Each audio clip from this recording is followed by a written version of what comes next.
sens particulier car nous célébrons le 140e anniversaire de la Commune de Paris. Le 18 mars naît la Commune. 140 ans après, elle demeure plus vivante que jamais. Dans notre monde où règne l'argent roi, où sévissent cruellement les inégalités sociales, le racisme, l'égocentrisme mesquin, l'œuvre de la Commune affiche une prodigieuse modernité. La Commune crée la démocratie la plus authentique qu'ait jamais connue l'histoire. Une démocratie directe où les masses organisées en syndicats, en clubs, en comités de femmes décident de tout et dont les élus sont responsables et révocables. La Commune franchit un immense pas vers l'émancipation féminine. Les femmes créent pour la première fois une organisation de masse qui arrache des conquêtes essentielles, l'enseignement des filles, l'égalité des salaires femmes-hommes, la reconnaissance de l'union libre, etc. Les étrangers, nombreux à se battre dans les rangs communards, sont considérés comme citoyens à part entière. À ce titre, ils occupent des postes dirigeants. Le hongrois Frankel devient ministre du Travail et 2 généraux polonais occupent la tête de l'armée. L'œuvre sociale essentielle et très diverse a pour couronnement la création d'associations ouvrières de production. La Commune décrète pour la première fois la séparation de l'État et de l'Église. Créer l'école laïque et gratuite. Pionnière de l'éducation populaire, la Commune décide aussi d'affranchir les artistes de toute tutelle. D'une richesse fabuleuse, la Commune a profondément marqué le mouvement ouvrier international des 19e et 20e siècles. Incarnant égalité et fraternité, elle demeure d'une extraordinaire fécondité. Il est bon ton aujourd'hui de regarder un peu en arrière et de se rappeler l'exemple de cette période, surtout avec le gouvernement actuel. Nous rendons hommage aujourd'hui aux communards et soutenons le travail des associations pour la réhabilitation de celles et ceux qui ont été exécutés, emprisonnés et déportés pendant de longues années, victimes d'une justice à la botte des puissants. La CGT exprime tout son soutien au peuple des pays arabes qui se sont soulevés pour la dignité et la liberté. Partout dans le monde, cette onde de choc salutaire bascule les dictatures et porte un message d'espoir, de liberté, de démocratie et de progrès social.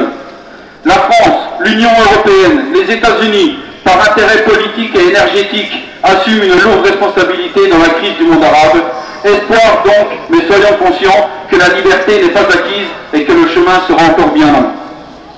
Dans la suite des mobilisations de 2010 contre la réforme des retraites, de plus en plus de luttes voient le jour dans les entreprises, en particulier sur les conditions de travail et les salaires. Concernant les conditions de travail, au lendemain de la journée de mobilisation à l'appel de l'OIT, sur la reconnaissance de la pénibilité au travail, la CGT sera aux côtés des salariés pour combattre le lean sous toutes ses formes qui ne fait que dégrader les conditions de travail. Avec l'allongement de l'âge de la retraite, dans quel état serons-nous à 60 ans? Concernant les salaires et le pouvoir d'achat des Français, les médias cachent les fabuleuses luttes des salariés qui se battent tous les jours pour leur pouvoir d'achat. Cette désinformation de l'opinion publique par rapport aux vraies questions sociales, telles la hausse des prix, de l'essence, de l'énergie, des produits de première nécessité ou des droits élémentaires comme se soigner, se nourrir, se loger, sont de plus en plus bafoués. Pour justifier sa politique, le gouvernement désigne des boucs émissaires tels que les immigrés, les chômeurs qui nous rappellent les plus sombres années de notre histoire, mais aussi les salariés à statut, les fonctionnaires qui, paraît-il, sont trop nombreux et trop payés, car après avoir gelé les salaires, ils les congèlent pour 2011 et 2012, mais n'hésitent pas à faire des cadeaux fiscaux aux plus riches. Ces vieilles recettes capitalistes, nous les combattons et elles font le lit du Front National, dont les idées sont contraires à ce que nous défendons en termes de progrès social. À l'heure où les peuples d'Europe refusent de payer la crise et manifestent contre les politiques d'austérité, comme en Grèce, en Espagne, au Portugal, en Irlande, nous devons nous aussi nous faire entendre plus fort pour améliorer les salaires, les pensions et le pouvoir d'achat afin de permettre à chacun de vivre dans la dignité en garantissant le droit pour toutes et tous à une protection sociale solidaire et de haut niveau tout au long de la vie. Faire reculer les inégalités entre les femmes et les hommes. Améliorer les conditions de travail et faire reconnaître la pénibilité. Lutter pour l'égalité des droits et contre toutes les discriminations, notamment concernant tous les travailleurs migrants. Profitons de ce 1er mai 2011 pour l'exigence d'une vie meilleure, faite de justice sociale, de respect des droits fondamentaux, d'un travail décent, reconnu et valorisé pour se faire entendre. Il n'est donc plus urgent de dire, mais il est urgent de faire, tous ensemble. Vive le 1er mai.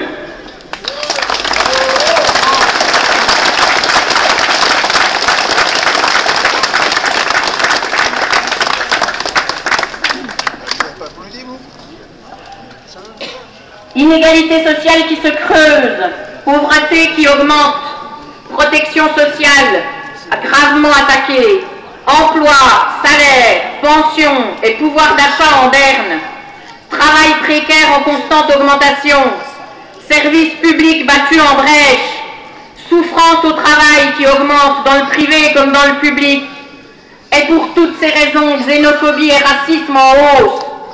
Autant de raisons pour nous, aujourd'hui, de battre le pavé nombreux pour le 1er mai, jour de la fête des travailleurs, travailleurs qui, aujourd'hui, ne sont pas à la fête.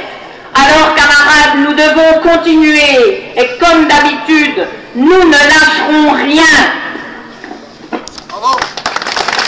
Debout les damnés de la terre, debout les forçats de la faim, la raison tombe dans son cratère, c'est l'éruption de la fin.